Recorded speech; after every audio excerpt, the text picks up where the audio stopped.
Good morning. As we begin this morning, we want to start with our Bible reading challenge that we have had throughout this year. We've had good participation throughout the whole year. I appreciate that so much. It was a challenge and challenge accepted and continuing on throughout reading of the Bible. But it may be that you did not fill out your card. I want to invariably we have one or two or three or four or five, somewhere among that didn't have an opportunity to fill out a card, and we don't want to overlook anyone. Is there anyone in this section over here that did the Bible challenge, read your Bible, but everyone over here did? Anyone in this section? Got one, two. Anyone in this section over here? In this last section, 1, 2, 3. Okay, there's 5 added to that. Makes 87 on that. I appreciate so much. We didn't know when we were talking about having a Bible reading challenge how this was going to be accepted or what, but it's been steady throughout the year. 87 is a good number. We've had just good participation. I know you've enjoyed it. We've had some that have read through the Bible more than one time throughout this year. We have some that have finished early that have been continuing on reading their Bible. And in this, you know, the Bible speaks to us day by day. And we're talking about our faith. Well, what is Christianity without faith? Faith. Faith is everything. And so the trying of our faith is what James talks about, because there are times in our life that we just don't know what's going on with our life. We say, where am I and how did I wind up in this situation? What happened to me? And so there's a trying of our faith, a time whenever we feel like we are in the valleys instead of on the mountaintop. Have your faith ever been tried? Yes, it has. Have been difficult times. I ran across a different illustrations talking about life and faith and struggles, and good old Charlie Brown came through for me. And so if you read this with Charlie Brown, and there's old Lucy, helping, you know, the doctor is in, and she's instructing him about life and such, and it says, well, maybe I can put it another way. Life, Charlie Brown, is like a deck chair. Read through this. He said, a what? Say, have you ever been on a cruise ship and passengers open up the deck chair and some of them face forward? You know, they want to see where you're going. And then others, it says, put their deck chair on the back of the cruise ship, and they want to see where you've been. And she said, Charlie Brown, on that ship, that cruise ship of life, now, where is your deck chair facing? And she said, they will say where they're going and somewhere where they've been. And he says, I can't even get mine unfolded. I'm not one way or another. I'm just caught up here, and I don't even know where I'm going. I don't know what I'm doing. You ever have life that you just in a situation that I can't even get the deck chair unfolded? I'm not forward or backward. I'm caught up in troubles and trials. James talks to us about this. He gives us 5 things as we read through here. Victory. And that's the theme of James chapter 1. My brethren, count it all joy when you fall into divers temptations. Different temptations that he talks. Manifold temptations, as he's saying. Count it all joy because we have victory. Number 1, we have a joyful attitude. Count it all joy. When we go through troubles and trials and struggles in life, you say, count it all joy. Now, preacher, when you say count it all joy, you haven't been through the troubles and trials and struggles of my life if you're going to say to have a joyful attitude in this. I don't have a joyful attitude. I have when I'm depressed and when I'm sad and when I'm miserable. That's what happens. What do you mean have a joyful attitude? Well, attitude determines everything. We can be miserable or we can be joyful in the situations that come in life.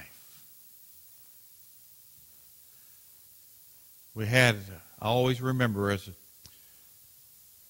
a man over in Atlanta who had cancer, was bedfast. You'd go and visit him. Say, how you doing? He said, well, I'm enjoying poor health. Yeah. Enjoying poor health. This is where I am. It's not going to get better. I can make myself miserable and make everyone else around him miserable, my wife, my daughter, and those who are taking care of him miserable, or I can enjoy poor health. The attitude makes a difference. Count it all joy when you fall into manifold temptations, he's saying. When troubles and trials has come about you. Philippians 4 verse 4 says, rejoice in the Lord always. And again I say rejoice. It's rejoice when times are good and rejoice when times are bad. Because we're going to have good times and we're going to have bad times. And what's your attitude with it? Rejoice. Peter would talk about temptations and troubles and struggles. Look at 1 Peter chapter 1.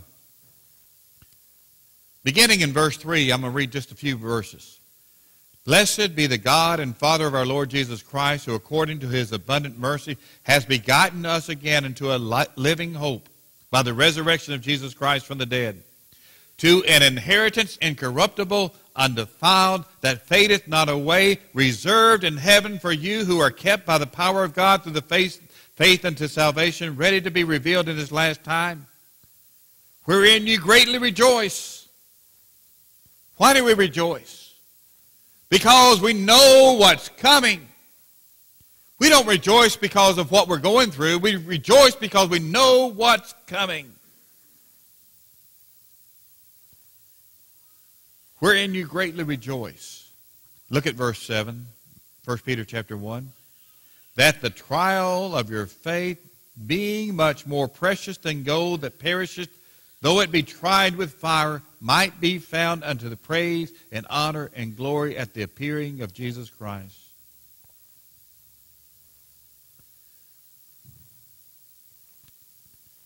Your faith more precious than gold, though it be tried with fire. You know what makes gold precious and valuable is all the impurities are taken away from that, and you have pure gold. What is it that makes it pure? It's tried through fire. You put it through the fire, and you separate the impurities from that which is pure. And then it's valuable gold. And our faith, not because of the struggles that we are going through, but the victory to be won. That's why we have a joyful attitude.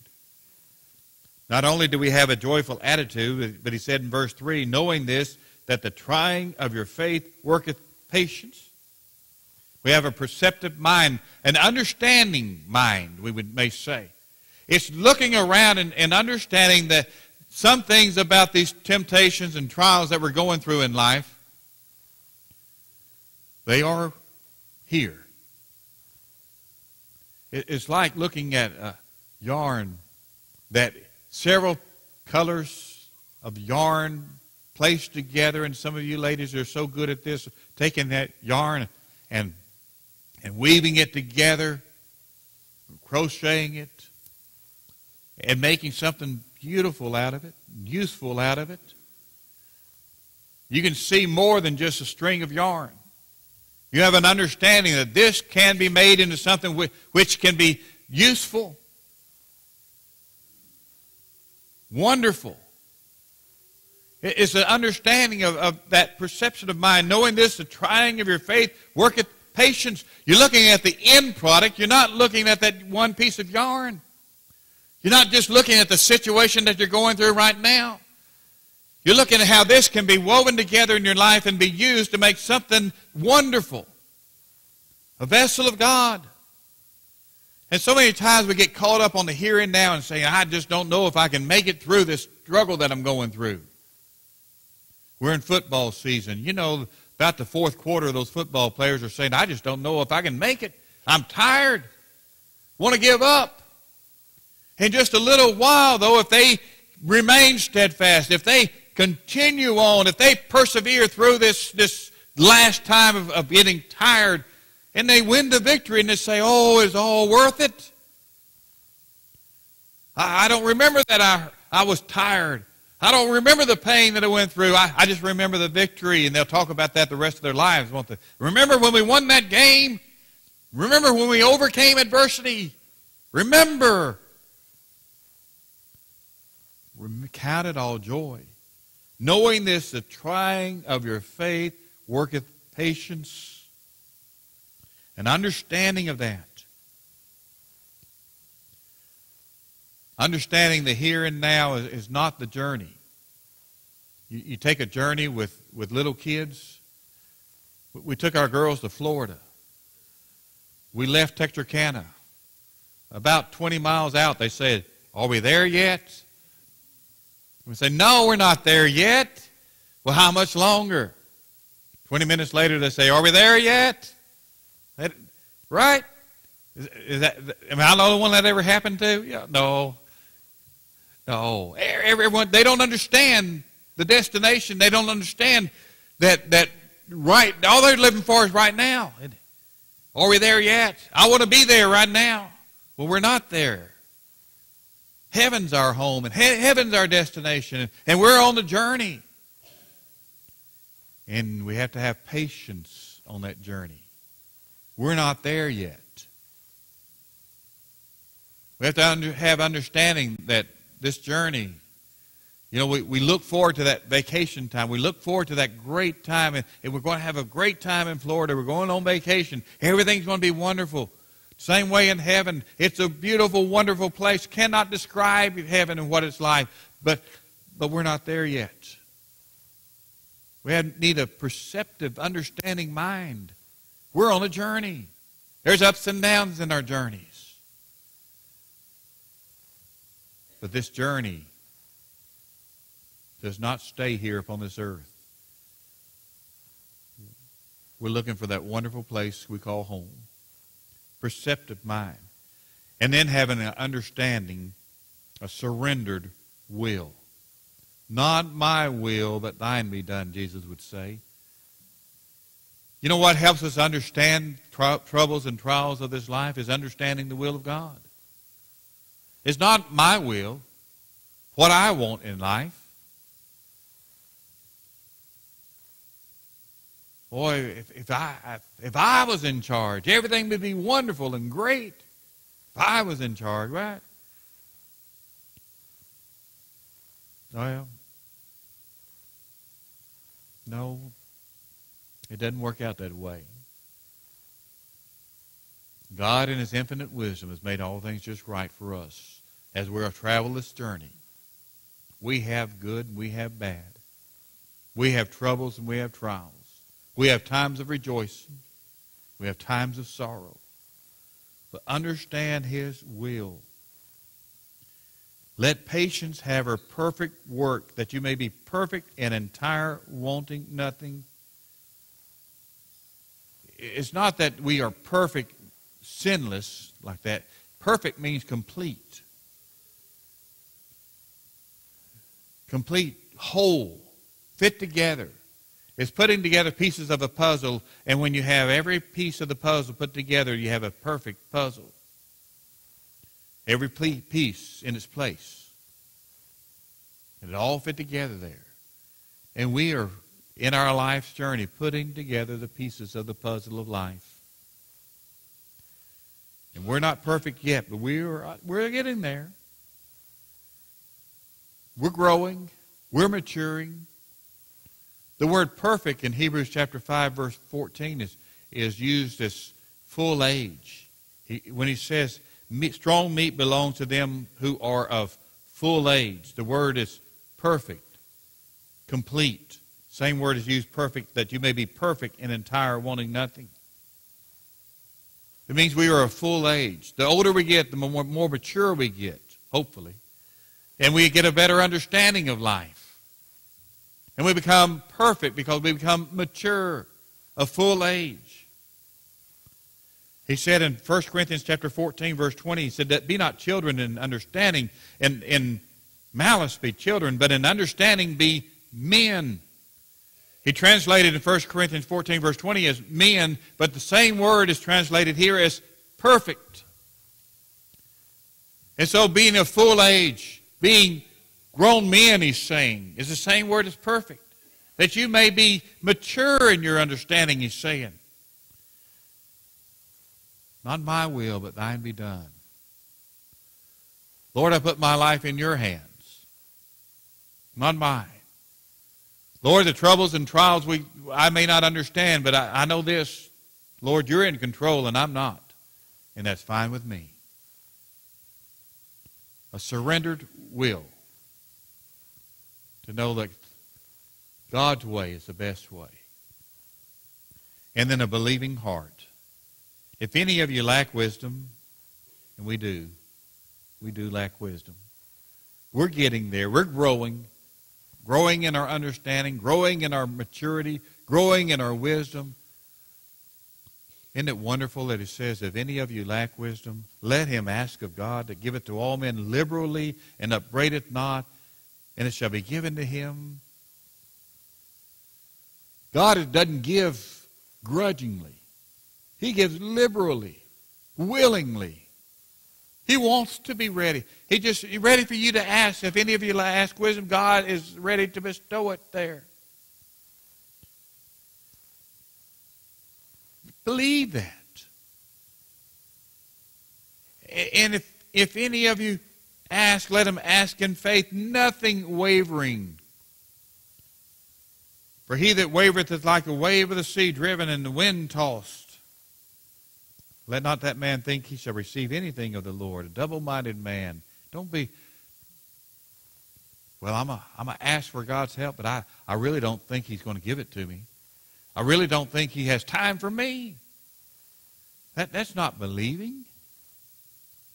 When you ask with assurance and confidence. God answers prayers. Believing. Mark chapter 9, verses 14 through 24. Jesus tells the story of a man whose son had a demon. And he said, I went to your disciples, they could not cast him out. If you read through there's reasons why they couldn't cast him out. But so they brought him to Jesus, and Jesus cast out the demon. But before he did, he asked a question. Do you believe? And the man gave the answer. He said, Lord, I believe. Help my unbelief. I think that's where we are a lot of times. I believe there is a God. I believe God answers prayers. But Lord, help my unbelief. Because there's time my faith wavers. There are times when I may doubt that, Lord, help my unbelief. Lord, I believe. Help my unbelief. And Jesus healed the son. Oh, that our faith would grow stronger.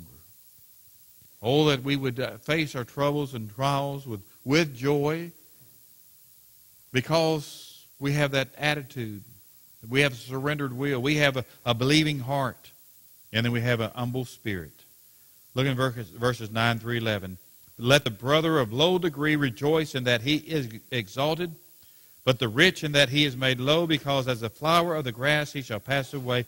For the sun is no sooner risen with a burning heat, but it withered with grass, and the flower falls, and it shall perish.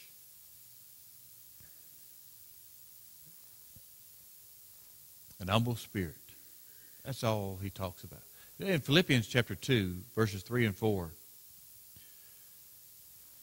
that Paul talks about two women who aren't getting along. And he said, let's each esteem others better than yourself. Let every man look on the care of others than for the care of yourself.